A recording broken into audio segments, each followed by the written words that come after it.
Sheikh Atabil. Allahu Akbar. Say Bibia Boko. Ibia Boko. We hear no more. Asumdwani ahotonko. The Radiasi. Reverend Michael Eli. Marshall. Yeah. Reverend Marshall Eli. Christ Word Reformed Mission. Transformed Mission. Yo, Papa, Sumdwen Kam. Actual encounters for this year. Any all Reverend Bafo Kodom. Better Prayer Ministry. Not just a better 90.7 FM. Better deliverance. Better Holy Ghost power in Jesus' name. Amen. Yeah. Not just yeah, Papa. Late yeah. Mako better pay you. Okay. Many Papa is here London, Bibri. Okay. See. And if you have bed, Papa. I'm seeing for Bible. Now, I'm assuming family, for Ukuruhan, you know. Na me so me family na yemfa nkobɔ no enhyehyɛ so ene nkɔmɔ no a ye bedie no ye polygamy na aboafo ofia ha systematic press wa ha papa toast wa ha na fe memenu aba akua boachiwa ya asempa etia enso wa ha wo bɔ akiri dom na me nua ba ma me ni ho agro kra apam se dada no a ono so ofia ha ye di se adwuma na aware dodo nkɔmɔ eni ye babedie ebi mu se wale dodo enye bone me ma ni bi wo wa sebi yati ye moto mu ahia wo mo po mu bibia ye dadanti wo ma yiri twan pese de eni ho ye de ba ho sade no so se ye wale so a mon kan kire ye na se bi no begigi wo mu kunom empatasika no ma makwane awale bi aka ho a sade no so nimu a ma mo nkoye ne e me ka se ewom eti apostle midi free so na yankenka 1 Timothy 3:2 na yanhwade o wa bi o babro no 1 Timothy na yanhwade bi wo ho na me femu sa akokosa sade ni ho a muma yenhunu na mamu meye sa sade ni ho ese wo ho ade ni wo ho nso a muma yenhunu na yenyina yenhunu de ye beye na yenko ye ni. First what you say? 1 Timothy 3:2 Wabi? Yeah. First Timothy 3:2. Ne. Wabi apos. Na wani no be. Say. Nanso de esese ohwefo ne se onya ne ho asem bi nka. Oye oyire ba akukunu. Na nani so eda ho. Na nadwene muti. Oye na ade nyina wese ope ahohoye. Wonim nkyerɛkyerɛ. Yo, 1 Timothy. Ena yakenkan no. 1 Timothy 3:2 na brofo no de emu da ho pa ai 1 Timothy 3:2 na eno so na yenhwe na yenhwe yensan kan Titus apostle ko sano a yenkan Titus 1:6 yenha de bi o Titus bia mi no bible obi abi utumi kan wa bia utumi kan ya kan 1 Timothy no awie inti yenhwe Titus also Titus 1:6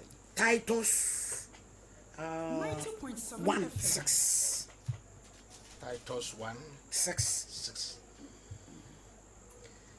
de ne hunni asem biara de ne hunni asem bie oyire ba akukunu a wo emma agidifo a wontie apian ne ahohwie anase asoden enka wo kewo so apostle your first one na ye kan ye no o say wo hwe na asem no o ka kire elders asori panifo ene ye ka kire wo se wo ye aso pani dia se wunya wo baba ko na ware ada na mo dia sa edipa nyina beda se ye fa kwanya tia ya hwefo nyina ne ye tiefo nyina urade nhire obibia obo ade nyankopon tumfo bo osoro bo na saase no wamfa wale dodo ne bo wiase according to Genesis chapter 2 verse number 19 down to 24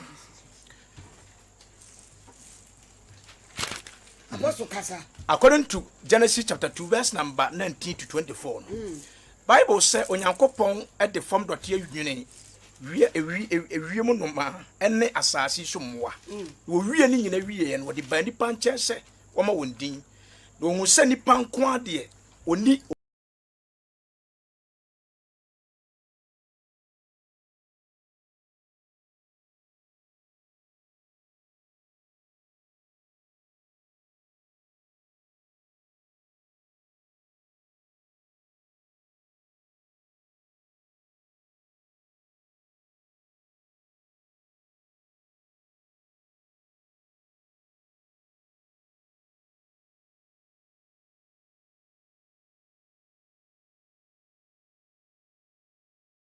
ene free Adam a won to so Genesis chapter 5 ebe ye nipa ma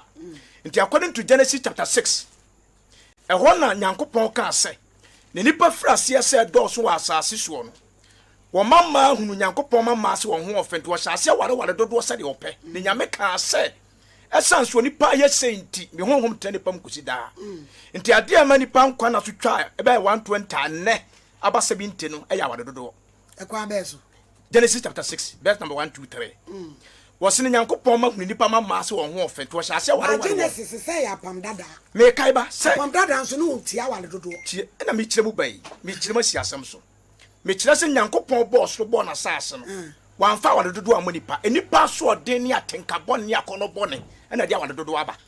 untie ne yi enti Nyankopɔn Genesis chapter 6 no ene nyame ka sɛ na enipa ma hu Nyankopɔn ma so ho ofent wo hyase wale sade wo pɛ tina ebisi Jacob wale 7 we wale sei na ade enti Nyankopɔn ne ku wo ho ɛyɛ aso ɔden ne nipa yetia nyame nyame hyehyɛ no no ye kwane Bible de ye ɛna ma ko tu Genesis chapter 6 wo bo Adam ne Eve wo bo Adam ne yere ɛna wo bo Adam ne yere eno omo tenaye Satan ni nyina ya pam dada ne ye awale dodo me ka besi eti se ona wo de ka dia Genesis time de na Yesu Kristo mewu na awale dodo no ho ti se o de no ye ya stick ya eyi se Yesu Kristo wu achi ena wo ka dia me da se bebre se o shase ya de a o start free baby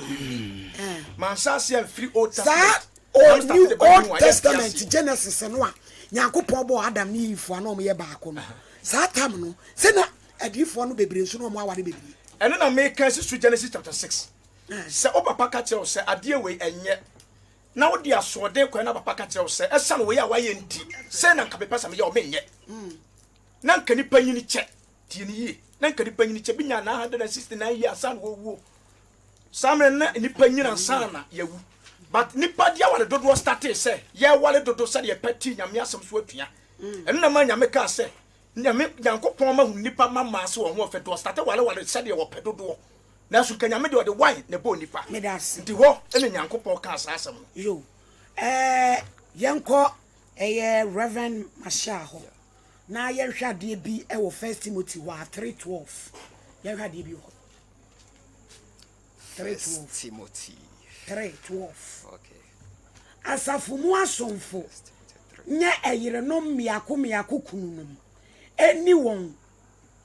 mani ene moame ko kwase mani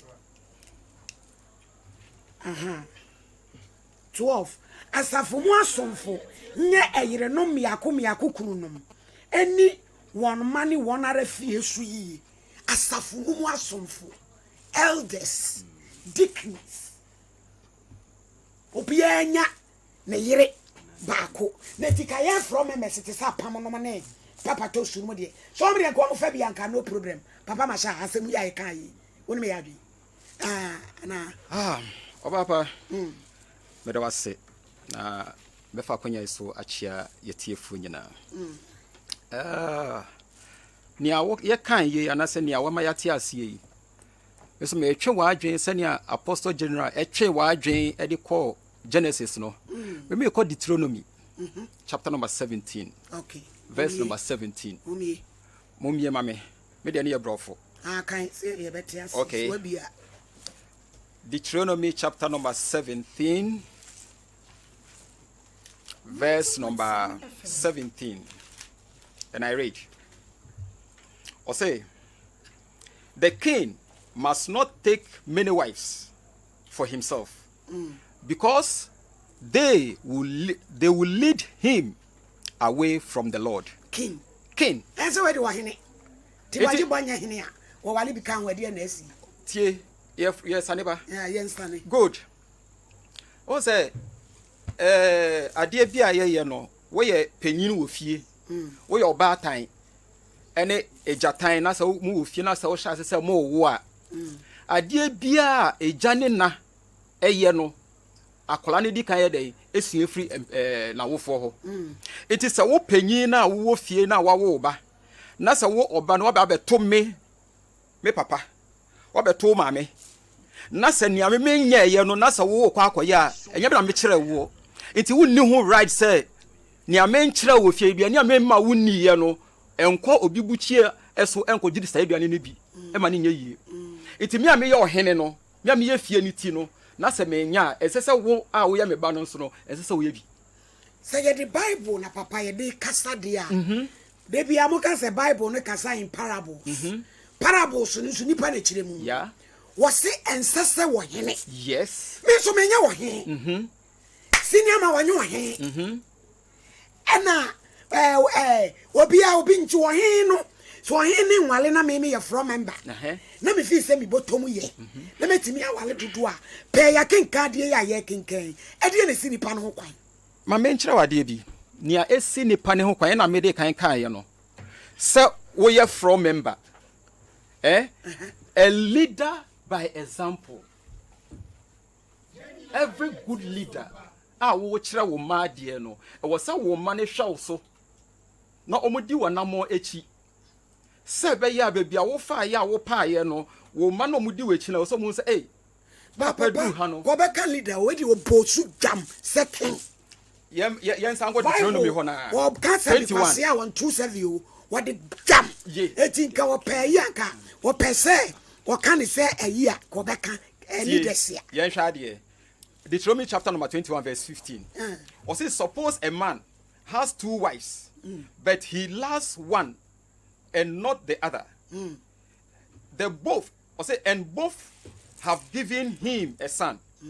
And suppose the firstborn son is the son of the wife. He does not love. 16. Or say, when a man divided his inheritance, and he may not give the larger inheritance to the younger son. E dey no pa kire wa he o se nipa suppose say yemfa ne say menyo hene e na makọ ware mienu na mienu na makọ akọware no na ni odi kan e bia oyire panyin no okọwo na wawo oba o san wo biom na wawo oba afi me se me be ma na makọ ware oba fofra be ka ho na so oba fofra ne ba ye no esan se me na me tosu mienu oba na otosu mienu na okọwe na wawo be ma woni me besie ede wentwu bebe fie ho confusion I didn't see any confusion but the anti confusion me ba say me a me ye panyin no menti me a wo ba be ma e bia mienu na Awurade ma me anase miensa ma wo miensa nyina wi omo ye ma na ye nim say be me bia no ne mrantie mu eba abakan no e na so odi ade na oba na otoso mienu no na obewo be ma na se ye de japade na meme hihye to ho nyina no me de akoma oba otoso mienu ne ba what do you think say ebesi wo fie ho oh say no de fie bia wona hihye na say bia ba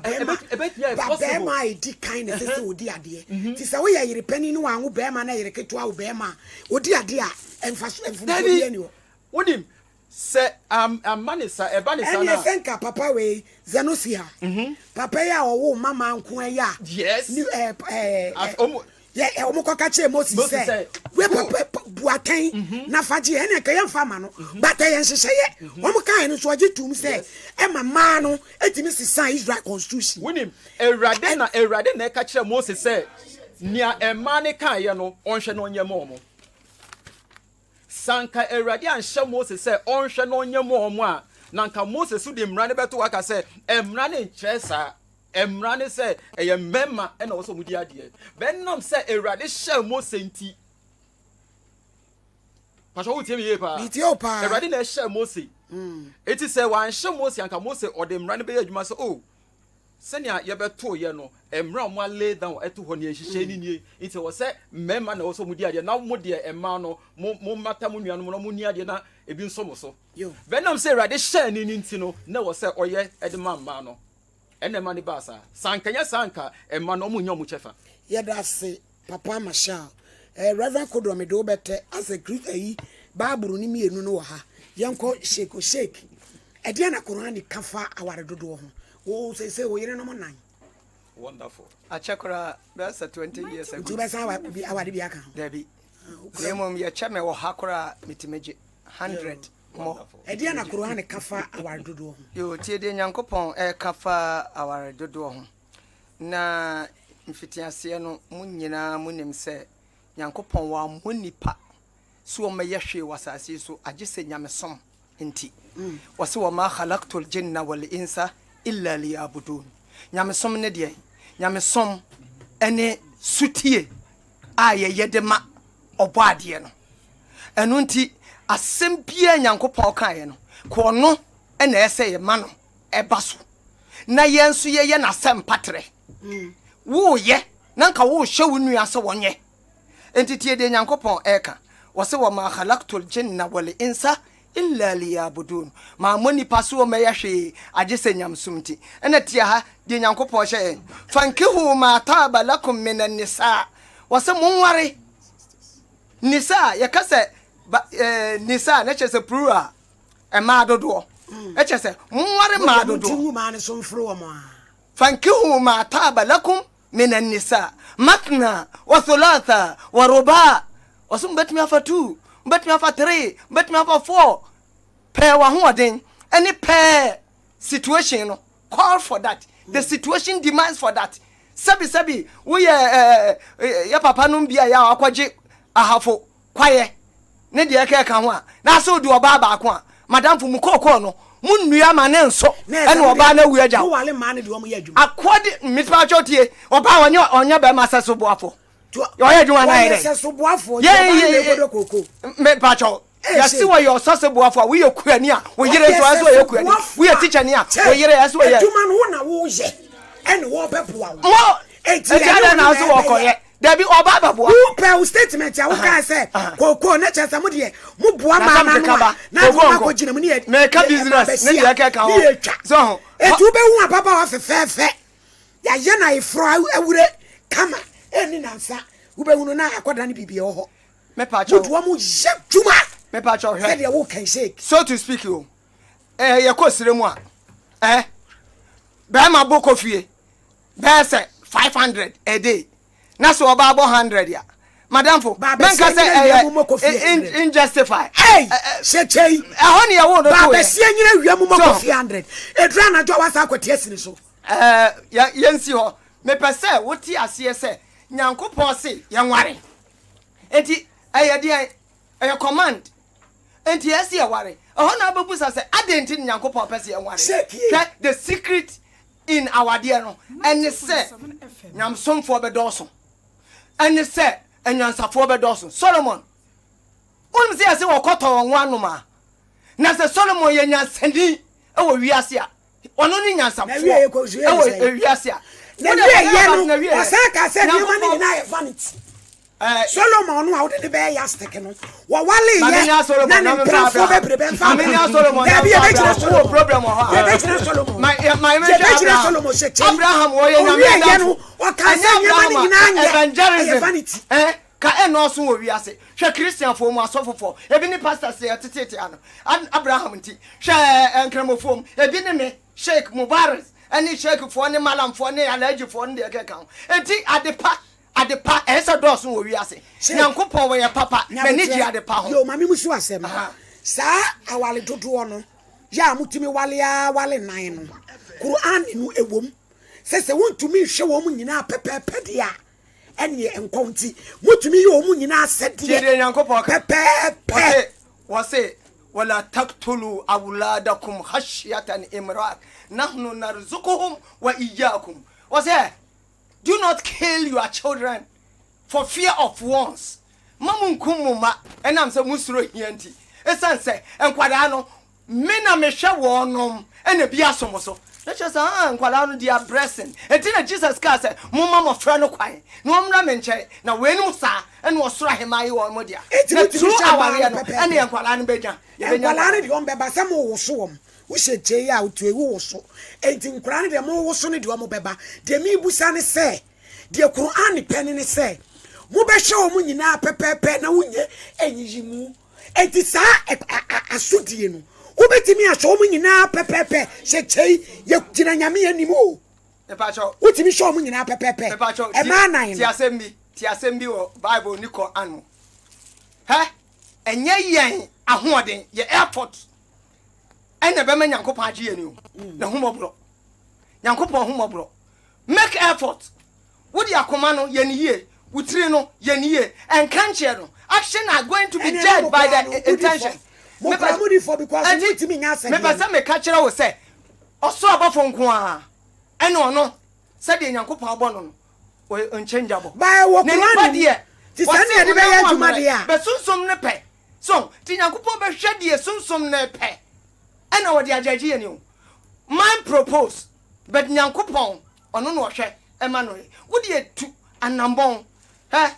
oba na hwe me fie se de me si pre e wo ho a me wonim se be shoemaker adazoa wonim ba bia ma ko London ba bia wo ko yi ma ko Philadelphia America Saudi Arabia Egypt and Niger akani ba ma ko show 6 years ni nyina die benti se de be ya metwa ekwan bia ya mefa so a nyankopon humobro na dom no metimi anya bie so upon all said me 31 ne de keka but upon all that no me koko anase kafifu kwota no boss e ti bi de shake first na just say na bo hu ma ya ka ja nyame ti de nyankopon ka wa man yatawakkal ala allah fa huwa hasbu inna allah balighu amri wasi wo bia ba bo hu moden amodin mo no wo bo no hard working no esom bode ma ya ka ja hye nyankopon shake first Reverend Kodom katachie yankenkan asem bi e wo 1 Corinthians 5:7 uma babro no enkasa Sompa for 1 Corinthians 5:7 na yenhwade 1 Corinthians 5:7 zebi mani age say wade ye eni oni pakora ne otu atwi 5:7 1 Corinthians 5:7 na yenhwade ho enti or say remove this wicked person from among you so that you can stay pure. Christ, our Passover lamb, has been sacrificed. Okay. But today, maybe I check 2 Corinthians and 2 Corinthians. 2 Corinthians 5:7. Na emfashadi.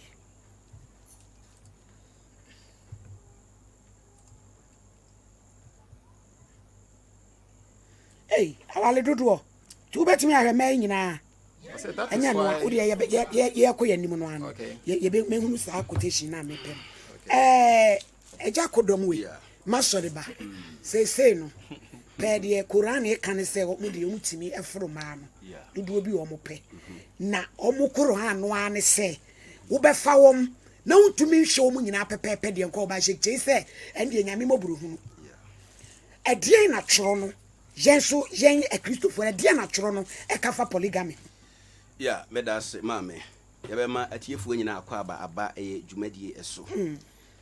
Emi se menuanam adinkan aka bi. No kwase. Na won egusu a wo ka no na obisa bibi se ya kan eye 1 Timothy no o kasafa asole empanimfu anasa empanimfu. Eni bishop. Yeah. Ya me pese ye ti ase ene ne se oponse ye wo eye asafo no mpanimfu ne asofo a wo hwe asafo no so no ojidi ni bia ye ojidi ni ye nyina ye wa asede because the main motive, the idea behind it say we ye asompanyini say obi ye osofo so obi ye asoleba ye wie ye ba akope ni gina na say awie ye no ye kwa awurade animu akobu ye dwumade ye bedi no obi asem de enkonta ye nka nyame asem ewo eye 2 Corinthians chapter 5 verse 20 o say enti ye abofo ma Kristo etese onyankopon nam yenso litufo ye gina Kristo anamu sremo se momma wase momma wompata entwemo emfam nyankopon ho ye nkan brofo no na menya weda mepe no o say now then we are ambassadors for Christ ye kasa obi ye ambassador that is Kristo nam sini ewo wiase mu nti that is the position of every believer ojidi ni bia ye kasa o ye Kristo ni a se we ye panyini a we ye ne de e position ana se wura asol no mu na ye hu se wujubade e konkan ne ade a ubeduru ho nti se we ye asoleba se we ye asompanyini it is incumbent on you say uhu se we Christo nam sini, you are representing Christ Jesus on this earth. Therefore, I was say Christo asam no kwasam ye hwe ne ye den ye di so. Menim semeti me edi bia ka ho a. Afa bi ka ho. Yanko Matthew chapter 19. Matthew chapter 19. Program we dey ye Bible ne ayi chro ne kwa ne nananum afa bodu ya ma. Matthew 19:36. I say, na Pharisee for ba ne nchen beso no hwe say, obi wo ho kwan say, asem biela nti ogya na yere ana. Na obuase won say, monkenkan say, efi mfitiase no dia obo onipa no, obalema ne oba na oyo won. Verse 5. Ena okan say, ye nti na onipa beja naja na ode ne ho akofam ne yere ho na won baanu abeye honam kro. Verse 6 itwato enti na won na so enye baanu bio na mom waye honam kro. Enti de onyankopon de abom no emma onipa biala nyeden entiti mu. Mesra Bible na ye kan na se nyame asem bi a watwere bia no obotaya a wotwere ye nti se Kristo ana se Bible na ka se baako a baako ho asem na wo ka enye mienu nti se o se obalema beja naja enene na ho ede no akofam ne yere ho a wanka se emema mienu ebekwa akowala oba baako na wanka se emma mienu na baba ye de abewala obema baako na ami se shake gusu a okasa no edu ba bi na okase ye nana Solomon ene odi ba David Solomon no na bra boy ko wi ko abusumfie Solomon asem na be yastic Solomon ene obeka Abraham don sam de na to Abraham ye wo onyame asofo the treatment onyankopon de man asofo na eyesono ko kakra dine Abraham ye ya even nyame ya hu se o man punishment bia no ene de ensem aba because nanka na yere ne hwan mama Sala ne mom baabia okotwafo aho a okọ Hega enchen no ene de okotikoto Hega ho abusua mienu na ba sese aye batie ni aye kan nyina no mesra wo Gyedie ne ye ba akopɛ anase ya wie ne ye ba akopɛ osom na ye se we se medie na ye we se medie na ye ba last na me ka se ye se wo obɛhwehwɛ nokre no ne wahunu nokre no because wuntin ka se ye wo metu we mu nti ne ye bia eyo enyo magye atom edi akiri ubekwa kodu heaven ahemfie but se ugu na kodu heaven ahemfie na fe yeka se bebu dwumadie ho kontan a wona behu se otena wi asem no udi zabi oye ne a ensem fata na sabere no mihu yanka so de na ese de afache bia nye de eni mate papa me da wo ya hu hwia enye ye Abraham kura ye no na amfa asundua ama na wanya de ba akokura but nyame asofo no de aya na nyame wo ya asem o say Old Testament allows polygamy but does not encourage it. Great men such as Abraham, Israel, Judah, Gideon, Samson, David, Almighty Solomon had multiple wives. Though Old Testament records many problems that resulted. Sankrofoya yebubodi. What say? Old Testament allows polygamy. Next Old Testament in a pe efwaso na egitum na so won fwaso se yebeye sense nipa no a waya na bi mudu ombubodin sa Abraham na ne yire yesen Solomon ne yire yesen no wo mu ye bi wo ma wieye no ekwawi wo msen yemie Deuteronomy 21:15 verse 17 yira samo Deuteronomy Bible quotation ba kwem de they as said ye wo wato akren Deuteronomy na me fan kwa apostles wa bia abetumi akenkan na eno so shake sa asem wetenye Deuteronomy 21:15-17 apostle wa bia apostle nso de oba aburi nso ese ono nso wate akotom na wo de be wai me pa cho mo bia mumie ya mo de mo ma me kobi Deuteronomy 21:15-17 Deuteronomy 21:15-17 se obelema bi wo yerenom baanu na odo obaako na ono obaako na won baanu no wo emma mano na abakan no yede a ono no ba 16 no say ene da oleche na de mu ama ne ma no onfa de odo no ba enye abakan inni dia onno no onno ne ba no ne ba oye abakan no anim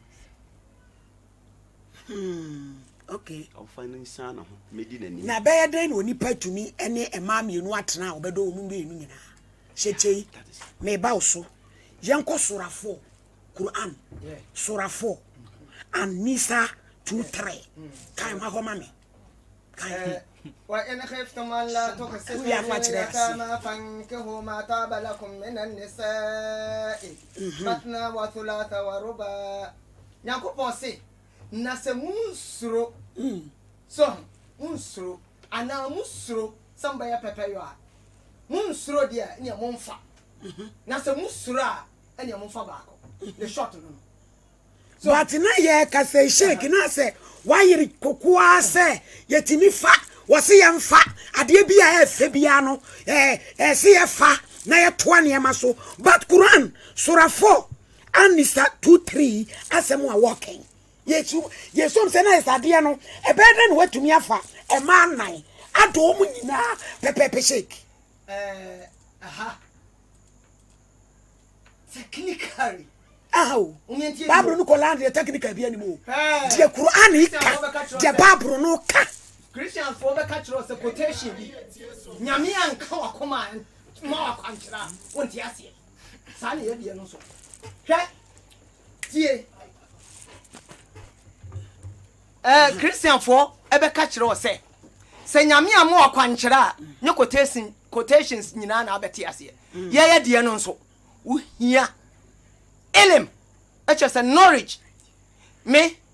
my sharia Islamic law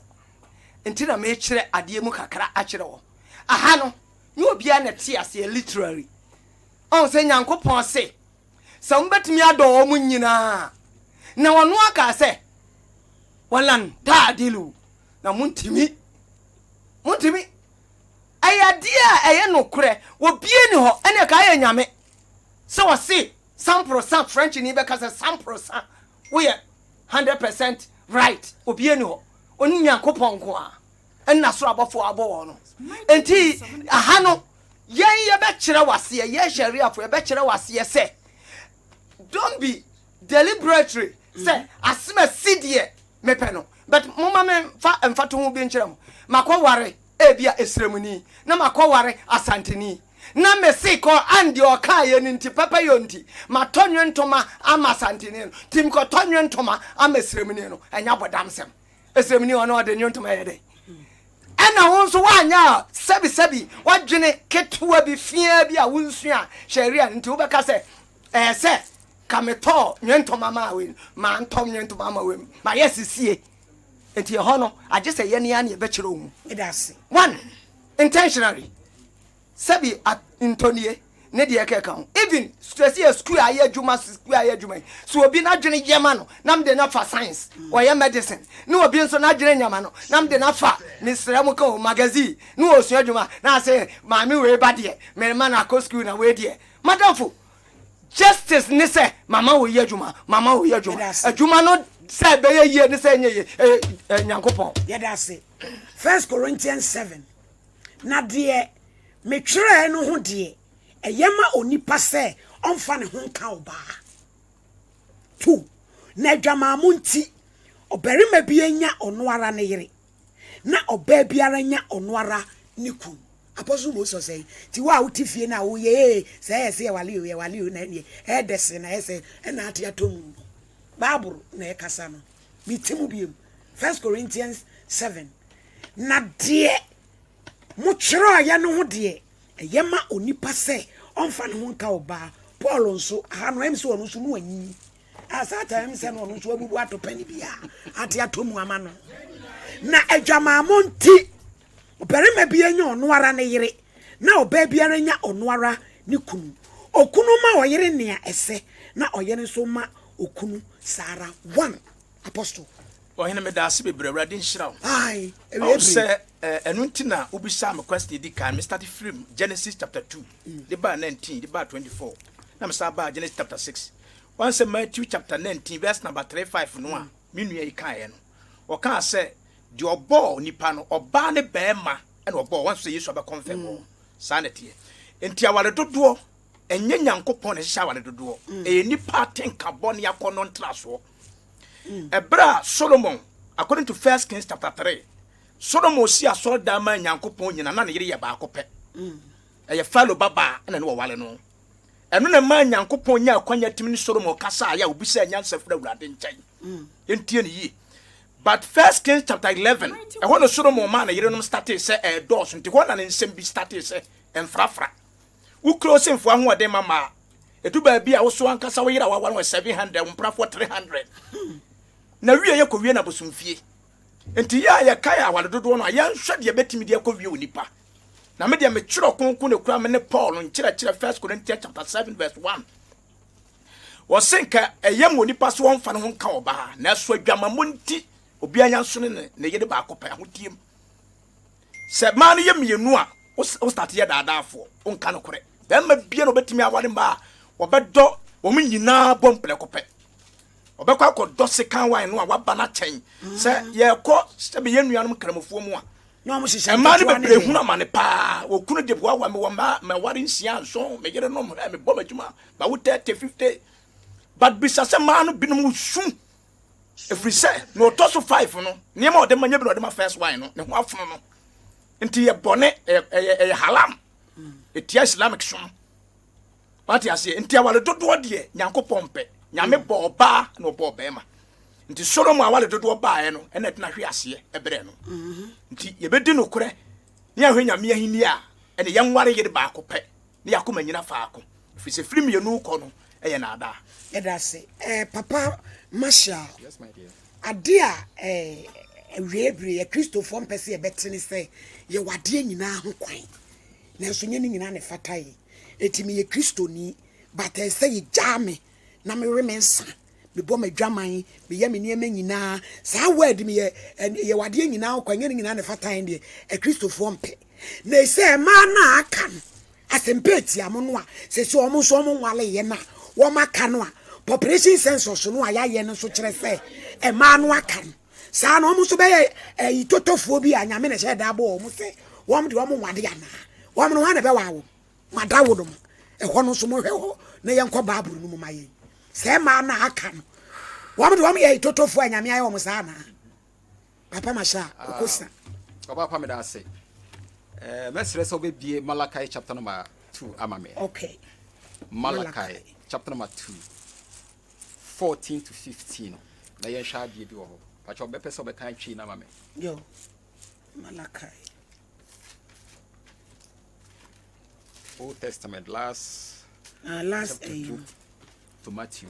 Malachi chapter number 2 Malachi ebusia fa baaburu no 14 na yesua de pa to 15 yesua de ye ni abere papa nwuma ya Malachi chapter number ye bo wura mu 14 mema ni to bi 15. bose nanso ye bewie o mani mu be mu bebe Ose. pa na mu bisa se na mo bisa say enam de so efri se awurade ose enam de be so efri se awurade aye wo ne wo marante bremu yire entam dansini ono na watwro ono na watwa no nkontompo yi nanso ono ne wo ono ne wo ho kafo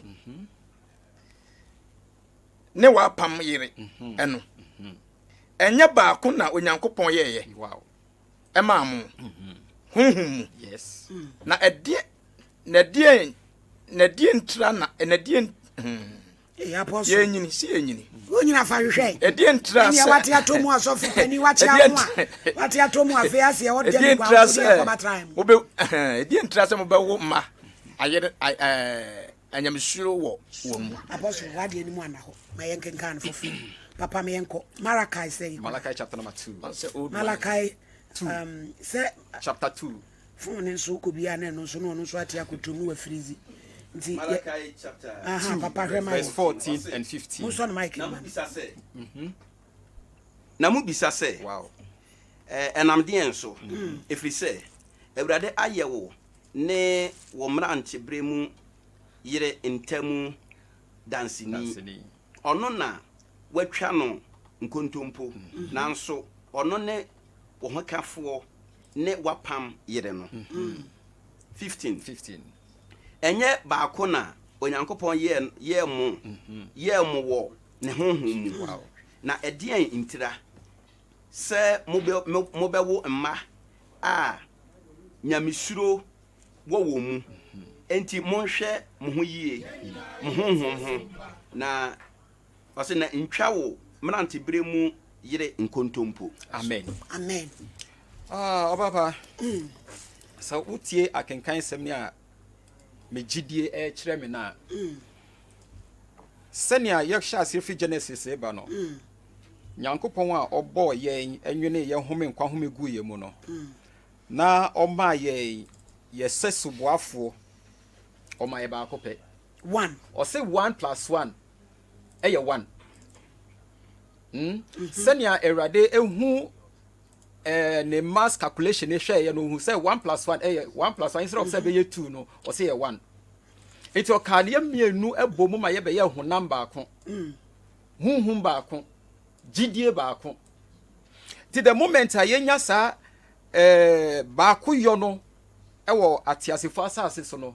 nyame nsa wo papa. But the moment wo be free sa ba ako na oye wo brand triembremu eyire no na wakoye busudie atia onyankopon. What's a media kan ka say every good leader by example. Ye dia hemfo ene empanyifo na ehya ase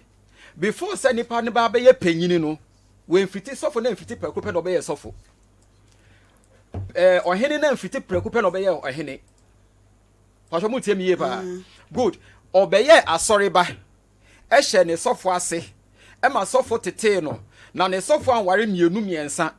iti enti na wo de esanse wo sikenti ana se wakono boni nti wo de also kwa kware mienu miensa sofo ma okwan se sofo na ma okwan a enam se wo sikenti no pese wo de wo pe eye ne a wo pe wo yesanso a eye busudie se ne a ye nuanu nkramofo ka ne se haram no eye haram kese pa enu nti se wo san nyankopon hihye ya wa hihya to 1 + 1 na eye 1 no na se wo koye no 1 + 1 2 3 otie nyankopon mra ne basa nso asotwe ewo ho asotwe na ewo ho nie enkola na ye be wu omo no omo nya nyame ye ntumi fa nyame suro ene nyame entity ye mfa ntete nkola no because ye komu no be hu say bia se shake kani megie di say bia na yire mu nyina eye nkramofo hallelujah be enade ba kwa me hu ne say enne no ye nuano mo nkramofo no mi aminime hu bi omutumi ma omo emrantie ne sika so me ware ye ejidifo emma ye nya ware ne pena ontumba so ye be man so na so ye Kristo na so ko ware ne muslima ombe hwe se wo be man no betu aba sheka na meboa good adenti na mo ye sa se be ya mo betumi a influence be man na so oba ne ntia. Oh, definitely. Good. Sanso na yenso ye Gyedie kire ye se ana me Gyedie kire me se nyankopon obo ba baako ena obo be ma baako ena oka ye mienu bom ne be ye baako wanka se oka ye mienu bom ne ko ye mienu eye hunam akono ene eye friend say yentumi hye ye ho so ene de ba na se wo ware oba ema bebra na se wo ware ema dodo a enkola na omu be firi mu aba no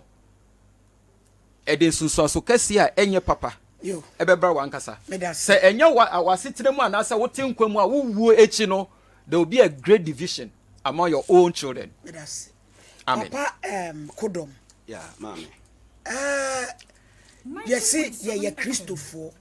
Bible ba ko ni yusu aden na osomo no etia ne ho because Bible ya ye yusu ya no osomo ni bi nso je aware dodo ni to ye nyina nso ekura Bible ba ko ti die na ama saa ade no aba se osomo no ba ko na ye wo mu no Yesu Kristo no ayedi na chire no a ode ye fa ne so akon so ono na ye som no a ebisa wale dodo no ye ebisa nye se ye no ɛna akɔ nchi no ahyewa ebinom hu sɛ yɛ kɔ benku anase kɔ nifa adra no som no ɛsɔre tia na mama ya na me shira wo osom no nanka ensɔle ntia no ho nanso edu ba bia sɛne nipa ɔno ano pɛsɛ na kɔnɔ no ɔyɛ ma esiwtu ne ɔno pɛ no ɛno na edu ba bia ɛkame ayɛse yɛde ɔsom baako no etwitwatwitwa yɛ ho nanso nanka tworo no de yɛ baako pɛ nchichemu enni tworo no mu anase Kristo no nchichemu enni ne mu di nasɛm bia no ɛyɛ baako pɛ but edu ba bia sɛ obi ɛpɛ ne bɔne bi adia obetimi apɛ ba bia besiwtu ne a ɔka no anase ne ɔpɛ sɛ wɔyɛ no na wɔde aka bi te sɛ yɛka yɛn papa agyidifoɔ agya ɛyɛ Abraham asɛm no ne a wɔyɛɛyɛ no kwan bi so na ɛnyɛ ne kwan mu a because wo yere Sala nti wo yere Sala wo no ne ya mo hwehwɛ mo nsanka ya ɛyɛ abotre ɛne ɔtwɛn didie ntia na ɛwɔ sɛ Abraham ɛtra na ɔkɔ ɛyɛ na bawa ɛnkyɛn a ɛne ɛde aman mienu anase ɛde saa two religious bodies na ba edu ba bia e conflict nti ne a wɔyɛ anamu a Abraham tu yɛ na amoa no be ayi Paul ɛka asɛm bi Paul kan sɛ ɔse Alense Philippians chapter 3 verse 10 ɔse yɛ nuanom ɛnyɛ bra me wɔ mo nkyɛn nko na mo ɛbra me ni mo nkyɛn mom na momfa suro ɛne ahopopo ɛnyɛ mo ala mo nkwaje ho adwuma nyɛ den enwie nti ba bia yɛ nam ɛne asɛm a yɛ kan no ehu yie nti sɛ onipa pɛ sɛ ɔtena wiase mu na ɔyɛ bibi ma esiwtu ɔno anakɔ no na ɔde twerɛsɛm no to nkyɛn a mesrɛ ɔnhwɛ yie ɛsɛ sɛ ba bia ɔnam no ɛtoro ɛsan sɛ ɛyɛ ogyidi ne bia asɛdeɛ ne onipa bi ɔwɔ wiase mu asɛdeɛ sɛ ɔhwɛ nɔkwasɛm no nɔkwasɛm turodo na nada asɛm bia ɛni ho no na wudi ɛno akyi na woso ɛnum yie na afɛdeɛ ɔhu sɛ wɔn kwagye ho adwuma no ɛyɛ wankasa na ɛwɔ sɛ woyɛ na mmom wode atesɛm ɛde wakɔnɔ ka sɛ wodi nsɛm bi akyi a wobɛwie akɔ na sɛ wowu wie na sɛ na meka yɛfrɛ wɔ heaven ahemfi na sɛ awurade sɛ na ne onyam na wɔbɛto wa bohu sɛ ne woyɛɛyɛ no watwa wura na amoa wo sheik yɛnhwɛ komisheni kronko so wale wasalam o wale Lady Khadija e won the prime time pa awale lasted 25 years na enu achiri no ena na afi kra no on 50s komisheni kronko ena osan e ware e ma enkron na komisheni kronko ware ye no enye se na eye akono eye last anase na nani che ho so be ware na emom na gina ne ma miensa so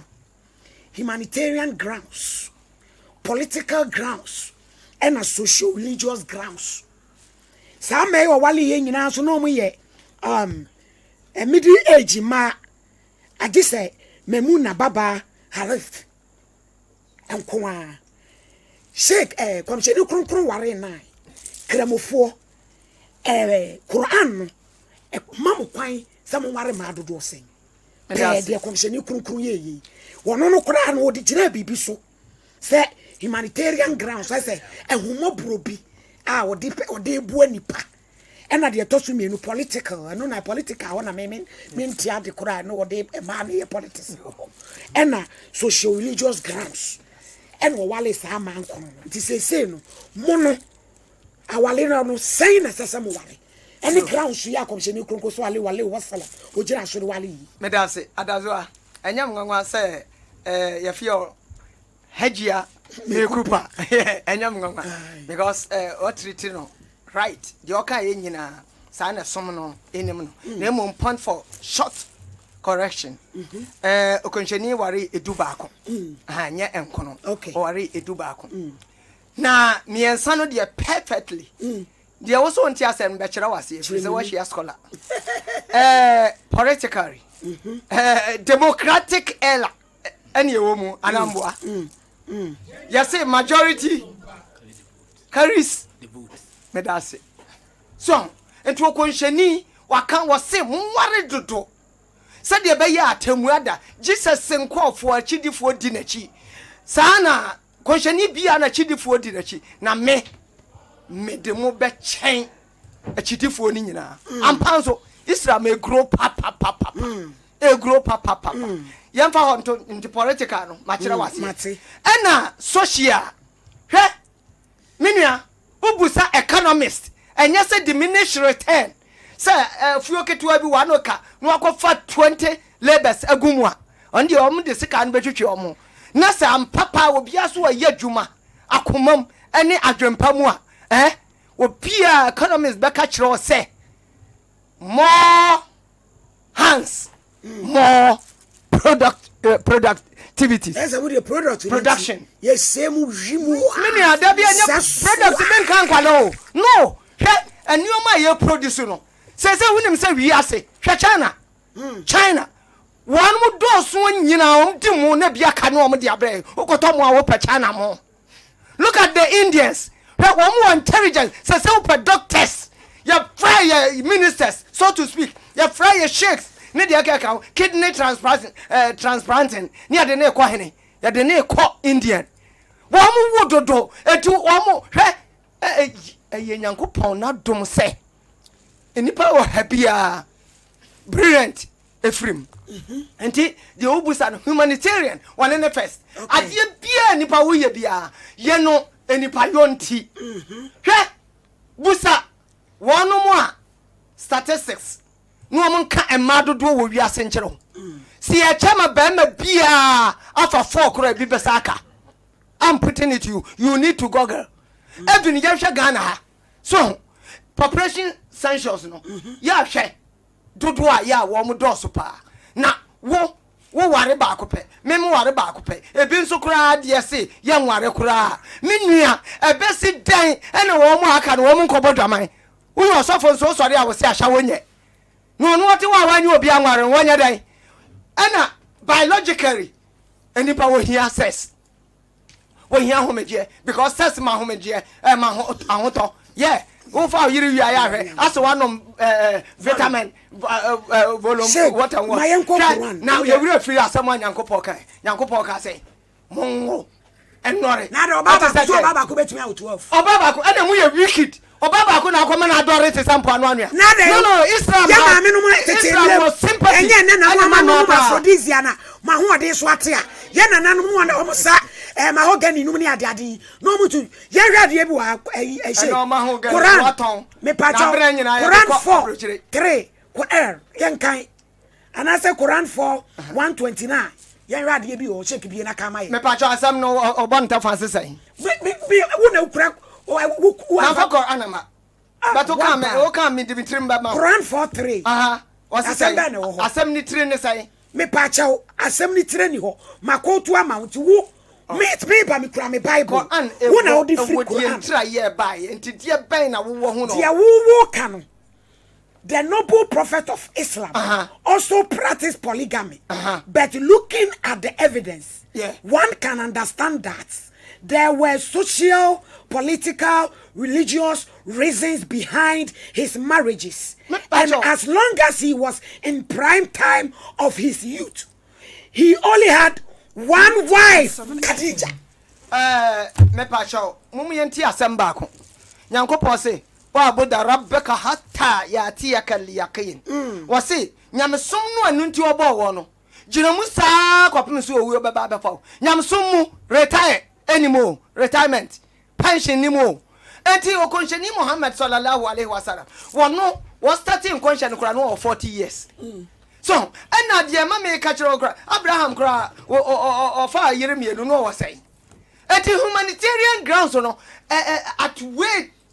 die ye panyina hwe enipa die bi a wo ye no yesa Nyankopon ahyew yesa wudi tetewofo anamo achi hwe Abraham aye ka na asem wo ye de enti wo jem dabi obi wu ani papa bi wu ye so akoda Abraham kukum anameboa wone ne mmiri anu nyina am ye tre aka se wayemfom so no he ye wure free se Nyankopon waka se laqad khalaqnal insana fi kabad he bread ye wabomatum wasasi so de obomato brem na emom brenachi ahomeje wo ho so enti maye nhwe se Abraham de no ne bre no nyina lesson de maye lesson de ba obi a wonti men kasa aware ye nhwe yabi aware nya nhwe ye nhwe obi a obi ko san wode aba customary marriage na nanom de no eno de womo gina wo mama mre so eje aware dudu otum ba ye ni a Christopher e beka se de ne ordinance ye de akwa sori fie ama ye hyira so obi ho a wawale baako ne mprafo nso be yensia eno so baabro ne mpe enti se me wale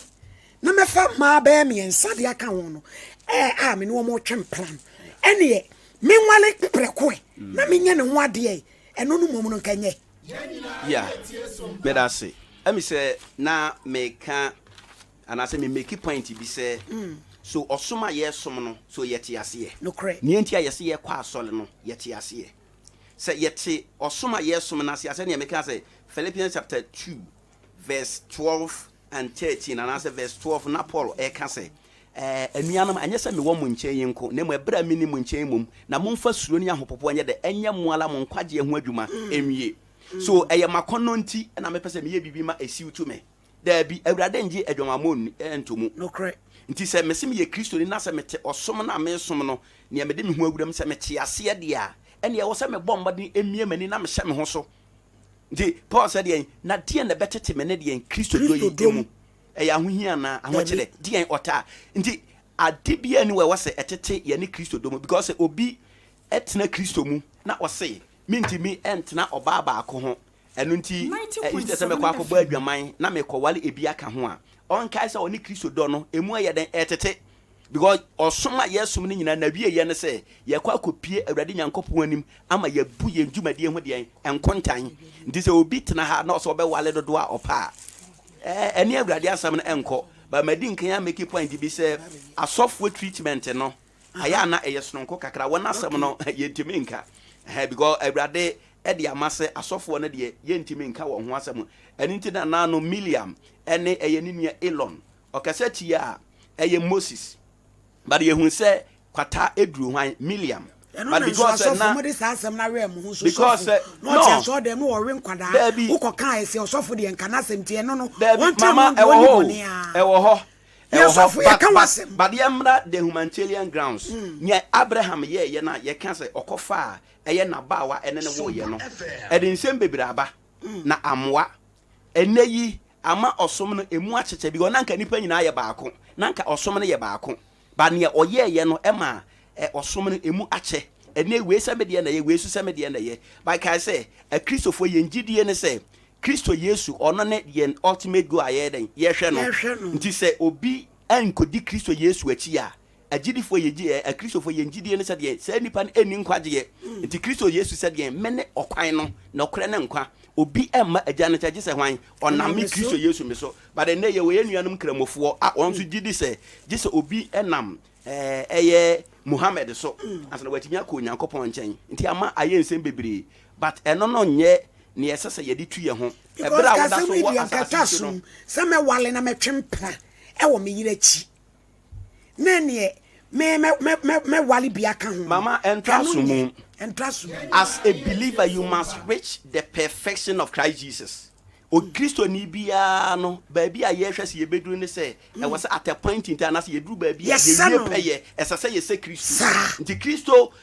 he was what perfect or Christ Jesus is perfect. It is a peye no nya wo de ani aka must be perfect nti say ye struggle wo bibi ho a kakra nkakra bo modern se obefiri mu na de bia meka se eba obi nkwaje esem ho a mama en was ye toto na se e was say o kai se akasima beye enum na Kristo aba nti wo sa wo yire ho ye ne ntem anya sa na ma ne beto wa winni anu yie bia se we nti na mantimi ansom wo Kristo e wo se ye yire ye ho na ye twe ye mu na awurade ama ye sa ho de ne sa odom ne se ye betimi areche sa perfection na ya se Kristo ne ye wie pa ya wonya ye ho asem bia enkanti manfa bibi entu ho manfa bibi nyu ho ano se we nti na mantimi ansom Kristo we nti na mantimi anwie pa ye awurade de sa ho de na ama because Kristo the moment abefa no no waba betena wo mu Kristo abetena wo mu nti wabetena wo mu na ate sa concept na se de a ene wo wie pe ye na abetena wo mu wasenia otibu mu ne ye den ososene nia ewo wiase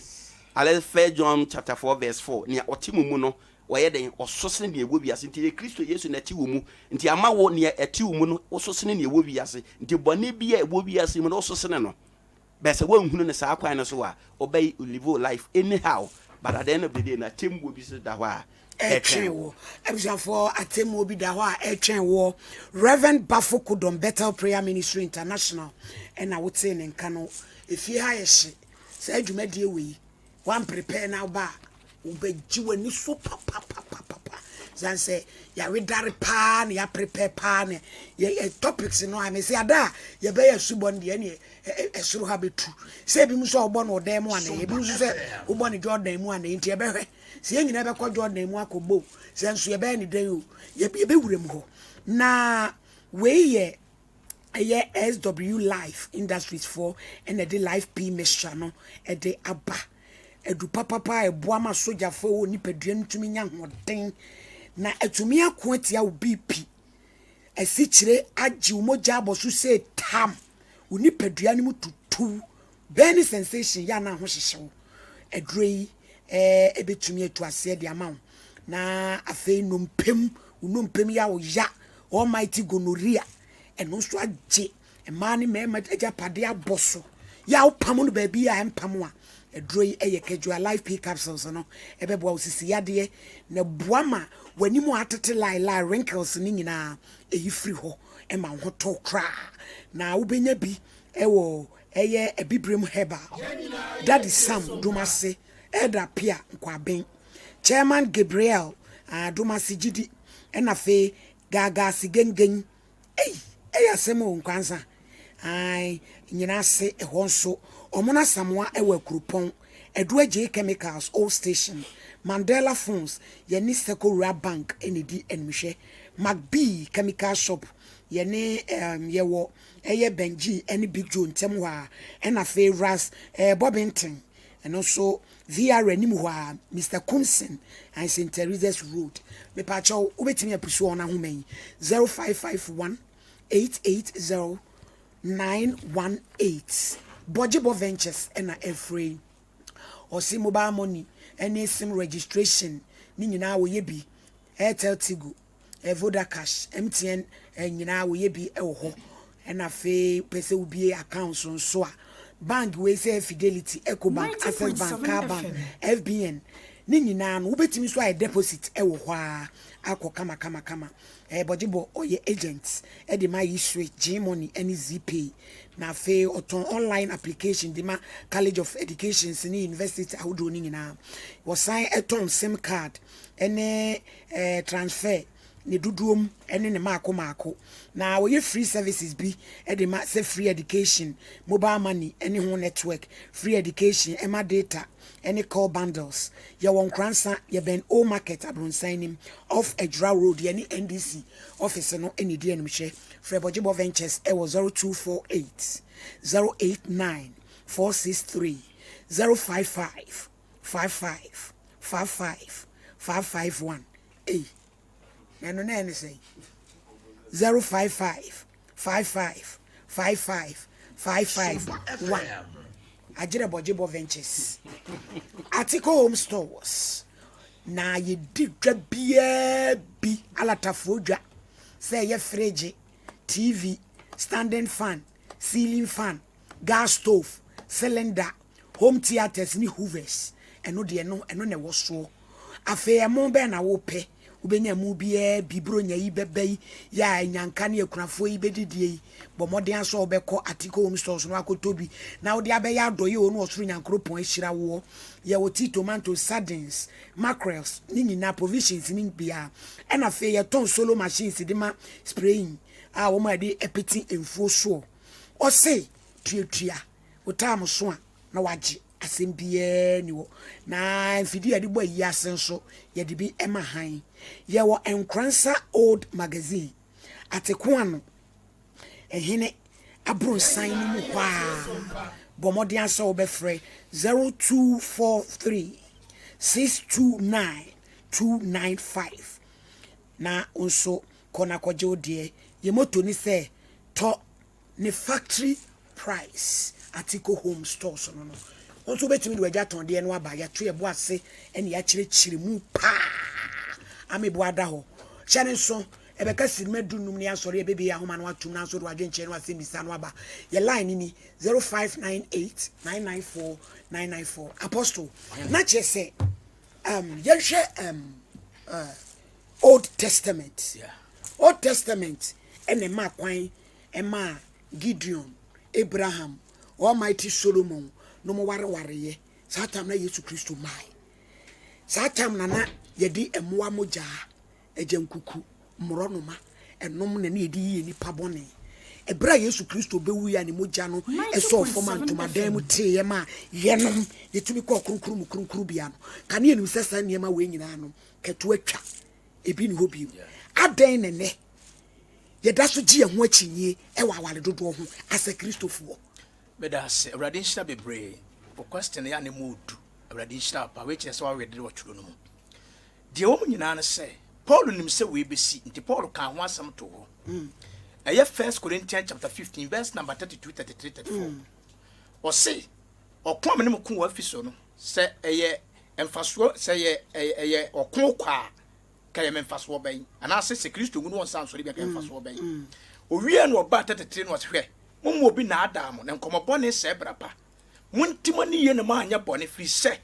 ye won krofo bi no ho a wo fra ho agidifo Kristofo na so ni Nyankopom nim de wo mo ne san krofo mo ja wale mbienu miensa tom se nya hwe asofo na bia wale bi what ase ase Kristo ni wa bra wo so nim se Paul aka 1 Timothy 3 se esohwefo se onye wayiri ba ko na so onye hwefo e woni de mu de begina dia ye ne mu nya adwo because we se su jam se church des any church Dickens ohene me kaba me kasi asem so fasi so sa wona issue se asofo bi so ware sa na mem ko tu ho no sa no dia bi e check doctrines bedase yen so check doctrine ya tsono dia twa konkon ka efise ye ni ye nyina beba atamu Bible say ready bebu yakonta makoma according to Romans 14:12 intens de wo ye wo wiase bia no an na ebo kwan to anim Nyankopon se obema na yire ye baako according to Matthew chapter 19 verse number 5 yes confirming sentino ba beja ne na jawo no wafam wo yire ho wa ye honam kro de nyame kabo mo obi ntitim ndi so oba bi obi aye obi wedding awale no na so oba ofro be ka ho oba ne timi de ani bere ja awale ye ne ko e ba sa oba ye wale se no wale se ni so nko heaven nti Nyankopon etia awale dodo wo yire ya baako ukuru ya baako oba anwane mienu ne miensa sa na ba ma so ni kwan sa but o kan nananom fam ne amamre kwan so be ka se Ghana mrade agya wale dodo tum ta no be ka bade ye twere konkon Kristofo de Paul se ye de ya wale baako pe na Paul so onye Kristo me se Paul say Philippians chapter 11 verse number 1 was se monhwe me nsua me se me hwe Kristo amesua no eti so obi so nsua Paul ye mfom so me da se because Paul ye ni pasemia me da se dia ntina chinchire twan se ni ene ne se bi so sua pope entina tworo no se ye nhwe papa pope onye bon ye nhwe papa e wo tworo no mu nsua ye hwe bone e wo mu nsua ye nyina ye ta akasa ye kotu Paul ya kotu Yesu ya kotu because nkyire no to aso mu nti so read the Bible no obi nkyire no to aso mu a ofa menka se bia David ko ye sei nti bisu ko ye bia kofo obi yere ati ase ti ehwe mu papa sua nti Nyankopon se oba ni kunu ye baako ba ma wo yere ye baako eye mienu a wasole ye tie Nyankopon asem nti sele ne ye kasa apamdada mu no mu wale dodo no nyanya me na hye won ti na me kire se eye honam akonno ne akonno bone nhye so ana de bewura nipa mu sa no ka Galatians chapter 5 verse number 16 17 18 wase honam kondo tia honhom ana honhom kondo tia honam na sa ne ma mienu na ye adwuma ni paduem nti 19 no ka tena honam nyuma da di pefe nti abere bia nyame pese yentie honhom no ncha dia honam ka honam de betima ka chose gay ho ofefere ka oyere ho wale bi ka oyere ho yesei but dia na Nyankopon honhom konkuratium no so ka kire wo nti yentie honhom no the Bible say honam no de iwuo na honhom ma nkwa ti je de honam no nante a abere bia de beko owuo by the honhom nante a ye menyo so ahini mako the heaven ti and ye bre ye wale fa akọ papa masha ye hwa sem you see Jesus give permission for someone to remarry when adultery has taken place and I say to you whoever divorces his wife except for morality and marries another woman commit adultery naturally say yene de Kristofo de Gyedie ni say ade bema obema ana oba peso wale foforo ni say bia oba na kobo adwama na bema na kobo adwama sa na ye pese e kire ya na eno no ansa na watimi ya wale foforo me da se woni on say bibia wo ko tu ye no e ma yeti ase po say botai ti a Yesu ma sa kwan ni say obi sa mo say na Mose mra no esesen ɛdeɛ na Mose mmara no ɛka fa nea wo kan yi ho ɔse sɛ ɛnam sɛ mwakoma dendendenti mwakoma dendenti ɛnti na Yesu yɛ dɛ ɛka saa bɛsɛ yɛhwɛ Hebrews chapter number 13 verse 4 pacho kan twi obi kan twi no mame okay Hebrews chapter number 13 verse number 4 woni awade ni yeni aware eni woni awade ni yes Lord ade nyina mu awade nyina mu na wongu awade mpa ho fi me yengu aware ya ware mpa ho de ma yengu ho fi efri se nyamamofo ne awalese yefo de onyankopon bebu wanaten hallelujah okay what you see enti no se yakuma denti na Yesu ehye ka saa na nia onam esuafo so ekire yen a ye kan sisie yi ensese wo ware a ugu wa ware hu ni sanko esankofo ba foforo bia dabi hwe Abraham ya ade bi so for pacho bi Genesis chapter number 25 mame Genesis chapter number 25 verse number 1 up to 6 I say na Abraham wale yiri biu a ne din de Ketura na owo Simran Yoksan Medan o de jump free on number 5 no mame o ka asem bi o asem bi hye verse 5 na Abraham de dia owo nyina ma Isaac na ma afoforo ma Abraham wo no de bra Abraham te ase no o che wonade na oja won kwan free ne ba Isaac ho ma wokọ apueye asase no so amen oh ade ba ko say yehu ne say Sompa FM say Bible no kire yen sania aware dodoɔ ene aware miensa na sa obegu aware mpa ho fi no ɛha no Abraham ba bewu no okay ne ba Isaac ode ne japade nyina ye den ehye Isaac nsa ose na nia ne concomant yire no yire fofo no ko ware ne dia na awo nkwala no mu free mu baaye no o chewo mu ade he gave them a gift and sent them away ade nti no yesa se be ya asumdue beba okay eti ade ba kwa wo se yehu ne se empratwe e de ohaw na eba okay number 1 we nya yare a ni aka ne so enimguase wo ye sofo anase wo ye asoreba e de enimguase e de ba wo nyankopon na wudi nechi no ebi kan e ka wasafo e ka webusia afie betene ye nsa wo so sofo we na ofa amanfo yirem no yo asori bei e na ogu amanfo yirem mo so no enya de wo se ye encourage medase papa na me ko papa kodom so papa Abraham ware buru baako onyankopon se oye na danfo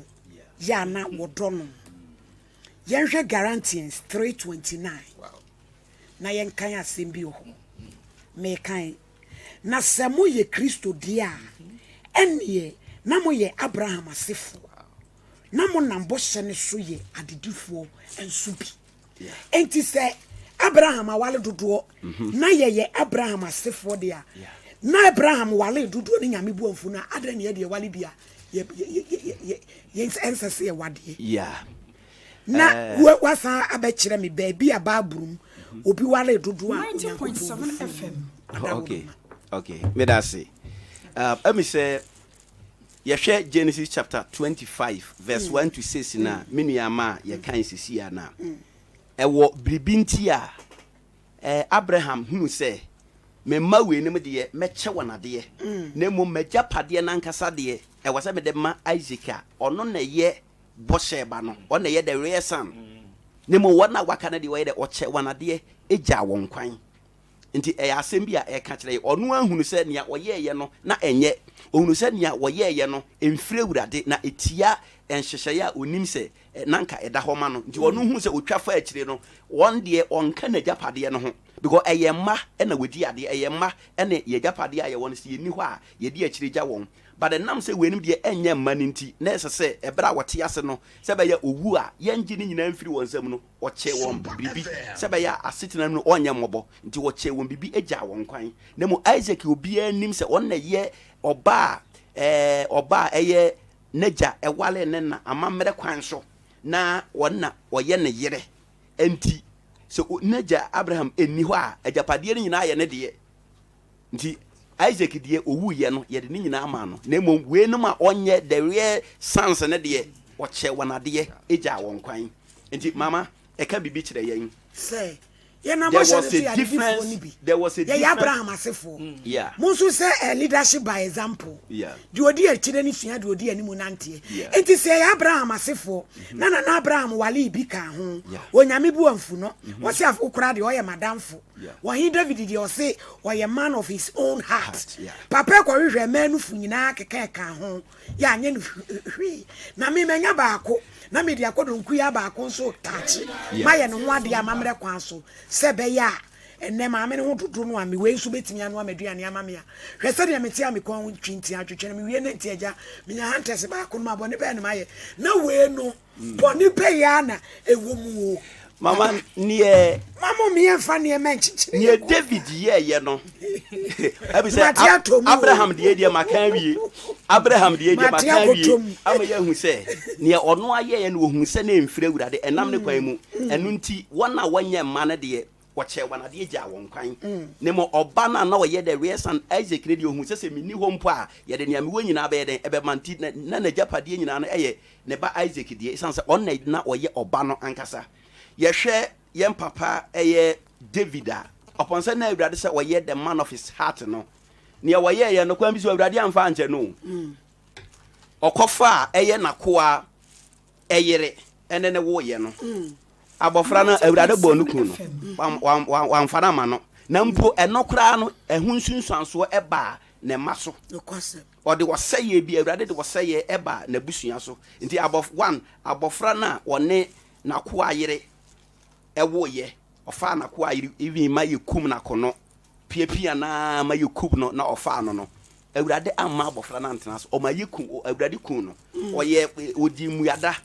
Bible say ebra de na awurade kum abofra no efiri ho no na ofiri muyada de ni mu awurade anka say wo ye the man of my heart wo ye obi a mepe wase medowo nti nia wo ya enya na mesoso wo so na impo osoma na ko hwan Nathan ema ne beyi na tan say nia wo ye na enye osoma Nathan odifo Nathan ma na ko ne nchen because ya Abraham hwahwaye nwa a wo wuo mu mpo ye si ye kotwere ne kukum na ada na de oye ne de no ho ne de mu yi asi nchen Sompa nia eye no nia eye papa na sese ye hwe na yesu